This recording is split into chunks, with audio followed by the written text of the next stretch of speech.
Good morning friends, कैसे हैं आप।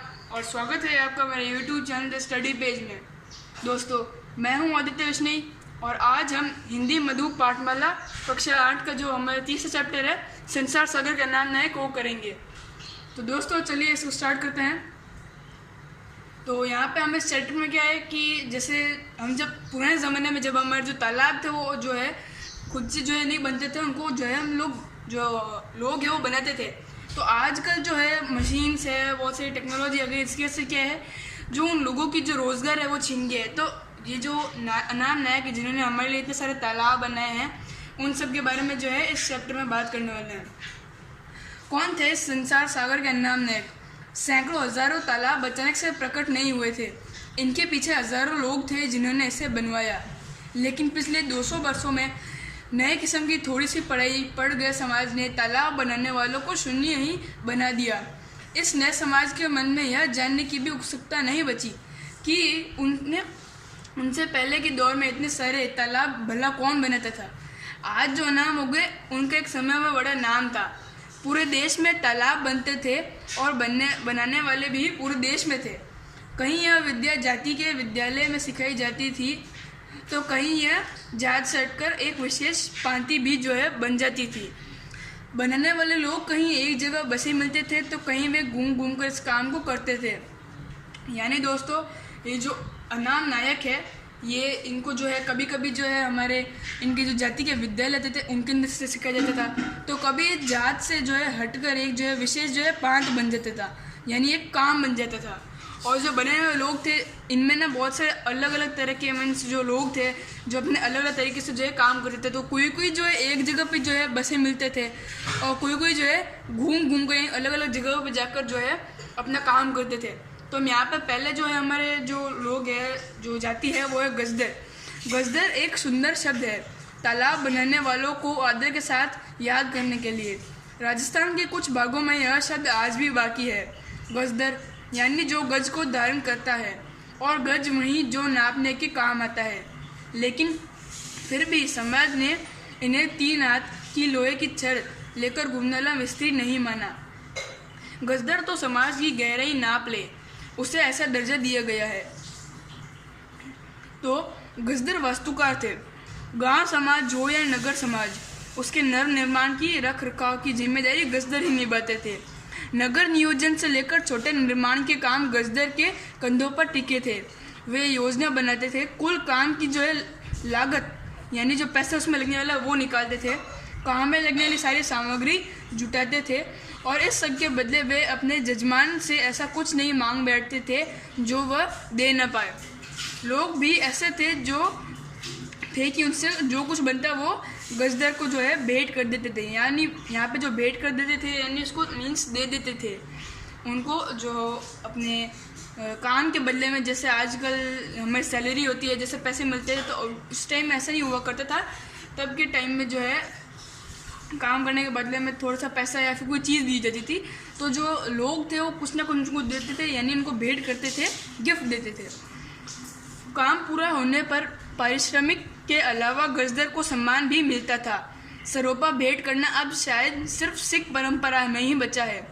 यहाँ पे दोस्तों सरोपा का मतलब जो है पगड़ी की तरह होता है, जो हम जैसे पंजाबी लोग जो पहनते हैं उनकी तरह ही जो है सरोपा भी एक उसी तरह से होता है। और ये जो राजस्थान में उसे साफा के नाम से भी जो है जाना जाता है। और अभी कुछ समय पहले तक राजस्थान में गजदर को गृहस्थ की ओर से बड़े आदर के साथ सरोपा भेंट किया जाता रहा है। पगड़ी बांधने के अलावा चांदी और कभी कभी सोने के बटन भी दिए जाते थे।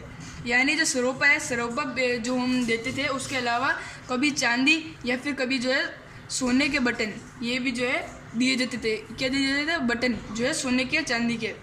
ज़मीन भी उनके नाम की जो है की जाती थी, यानी उनके जो क्या नाम काम करते थे उसके बदले में कभी कभी जो है ज़मीन भी मिलती थी उनको। पगड़ी पहनाए जाने के बाद गजदर अपने काम करने वाली टोली के कुछ और लोगों के नाम बताते थे। उन्हें भी पारिश्रमिक के अलावा यथाशक्ति कुछ न कुछ भेंट दी जाती थी। यानी उनका जो पगड़ी पहनाई जाती थी गजदर को, उसके बाद में वो अपने साथ जो काम करने की टोली थी, जो ग्रुप था, उसके अंदर जो लोग हैं उनका भी जो है नाम बताते थे और उनकी पारिश्रमिक यानी उनके काम के अलावा उनको जो है कुछ ना कुछ जो है भेंट करते थे। उसके अलावा कृतज्ञता से यह भाव तालाब बनाने वाले के बाद होने वाले भोज के रूप में विशेष रूप में देखने को मिलता था। अभ्यस्त आंखों का सुंदर उदाहरण थे गजदर। गुरु शिष्य परंपरा से काम सिखाया जाता था। नए हाथ को पुराना हाथ इतना सिखाता, इतना उठाता कि वह कुछ समय बाद जोड़िया बन जाता। क्या बन जाता? एक जोड़िया बन जाता था। जोड़िया क्या होता है? जोड़िया जो होता है, जोड़िया यानी गजदर का विश्वसनीय साथी। एक गजदर के साथ कई जोड़े होते थे। कुछ अच्छे जोड़ियों वाले गजदर स्वयं इतने ऊपर उठ जाते थे कि बस फिर उनका नाम ही गजदर रह जाता था, पर गज उनका छूट जाता था। अच्छे गजदर की एक परिभाषा यही थी कि वे औजारों को जो है हाथ नहीं लगाते थे, औजारों को हाथ नहीं लगाते थे, सिर्फ जगह देखकर निर्णय लेते थे कि कहाँ क्या करना है। वे एक जगह बैठ जाते और सारा काम उनके मौखिक निर्देश पर चलता रहता है। औजारों का उपयोग करते करते इतना ऊपर उठ जाना कि फिर उनकी ज़रूरत ही नहीं रहे, यह एक बात है, पर कभी औजारों को हाथ ही नहीं लगाना, यह दूसरी बात है। ऐसे सिद्ध सिरभाव कहलाते थे। सिरभाव किसी भी औजार के बिना पानी की ठीक जगह बताते थे। सिरभाव कोई जाति विशेष से नहीं होते थे। जलसूंगा यानी भूजल को सूंघकर बताने लोग भी सिरभाव जैसे ही होते थे, पर वे भी जल की तरंगों के संकेत को आम या जामुन की लकड़ी की सहायता से पकड़कर पानी का पता बताते थे। यह काम आज भी जारी है। ट्यूबवेल खोलने वाली कंपनियां पहले अपने यंत्र से जगह चुनती है, फिर इन्हें बुलाकर और पक्का कर लेती है कि पानी मिलेगा या नहीं। सरकारी क्षेत्रों में बिना कागज़ पर दिखाए इनकी सेवा ली जाती है। सोनकर और सुनकर शब्द सोने का काम करने वालों के लिए थे, पर यह सोना नहीं, मिट्टी ही था। तालाब की जगह का चुनाव करते समय बुलई बुलाए जाते थे। बुलई यानी जिन्हें गांव की पूरी जानकारी रहती थी। कहाँ कैसी ज़मीन है, किसकी है, पहले कहाँ कला तालाब बावड़ी आदि बन चुके हैं, कहाँ और कब बन सकते हैं, ऐसी सब जानकारियाँ बुलई को कंठस्थ रहती थी। फिर भी उनके पास इस सब का बारीक हिसाब किताब लिखा हुआ भी मिलता था। यानी जो बुलई थे उनको जो पूरा गांव था उसका हर जगह जो हर ज़मीन थी उसका हर जगह से उसको पता था उन बुलई लोगों को कि ये जो है किन की है ये ज़मीन, और ये जो ज़मीन है ये कहाँ पे तालाब बन चुका है, कहाँ पे नहीं तालाब है, ये सारी जानकारी उनके पास में रहती थी। बुलई कई ढेर भी कहलाते थे और इसी तरह मृदा थे जो ज़मीन की नाप जोख हिसाब किताब और ज़मीन के झगड़ों का निपटारा भी करते थे। यानी बुलई जो थे वो कहीं पे जो ढेर भी जो है कहलाते थे, और वो जो है इसी तरह जो है मृदा भी थे। वो जो है ज़मीन की नाप को हिसाब किताब और ज़मीन के झगड़ों को जो है निपटारा करते थे उनका। कोरी या कोली जाति ने भी तालाबों का बड़ा काम किया था। सैकड़ों तालाब बनाने वाले कोरियों के बारे में आज ठीक ढंग से जानकारी देने वाली एक पंक्ति भी नहीं मिल पाती। लेकिन एक समय था जब बहुत से क्षेत्र कोली जाति के सदस्यों को अपने यहाँ बसाने के लिए कई तरह की सुविधाएं जुटाते थे। महाराष्ट्र गुजरात के अनेक गाँवों में उन्हें जो ज़मीन दी जाती थी उसका लगान माफ़ कर दिया जाता था। ऐसी ज़मीन 12 या वारो कहलाती थी। यानी जो कोरी लोग जिनको कोली जाति बोला जाता है उन्होंने तालाब के लिए जो है बहुत बड़ा जो है काम किया। वहाँ पर उन्होंने जो सैकड़ों तालाब बनाए जो कोरी हैं उनके बारे में आजकल के ज़माने में एक जो है जानकारी देने के लिए एक जो पंक्ति है वो भी है नहीं है। सचमुच लोह पुरुष थे अगरिया। यह जाति लोहे के काम के कारण जानी जाती थी, पर कहीं कहीं अगरिया तालाब भी बनाते थे। तालाब खोदने के औजार गेती, फावड़ा, बेल, मेटाक, तसले या तगाड़ी बनाने वाले लोग उन औजारों को चलाने में भी किसी से पीछे नहीं थे। बेल से ही बेलदार शब्द बना है। माली समाज और इस काम में लगी परिहार जाति का भी तालाब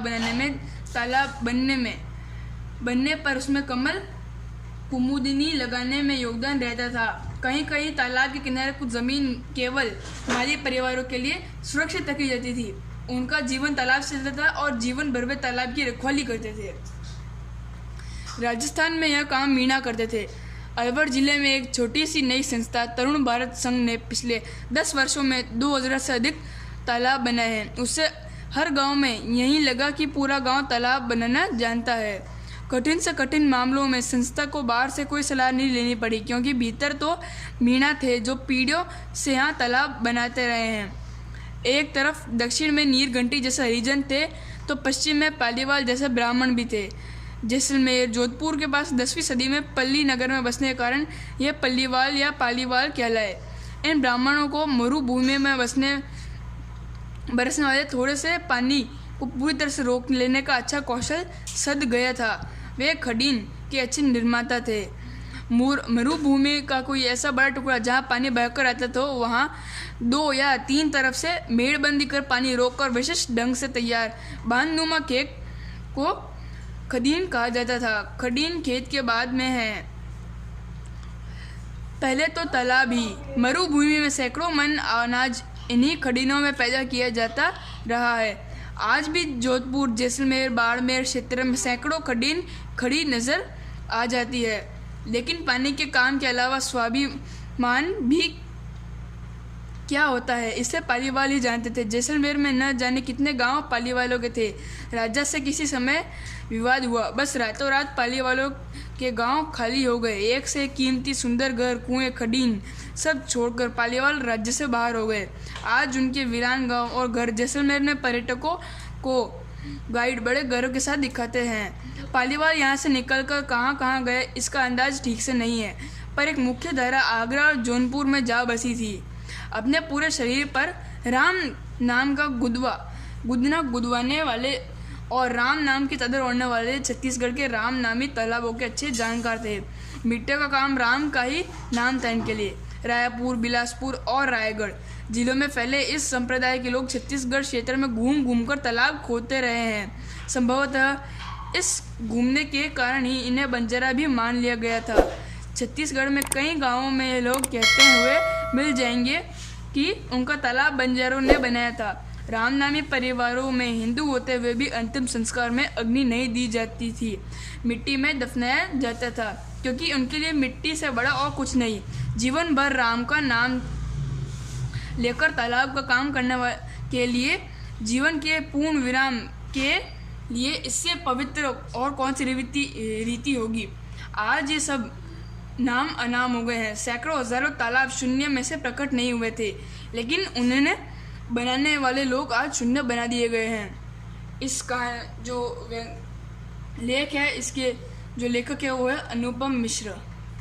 तो दोस्तों आज हमारा चैप्टर जो है कंप्लीट हो गया है। मिलते हैं अगले वीडियो में, तब तक के लिए गुड बाय।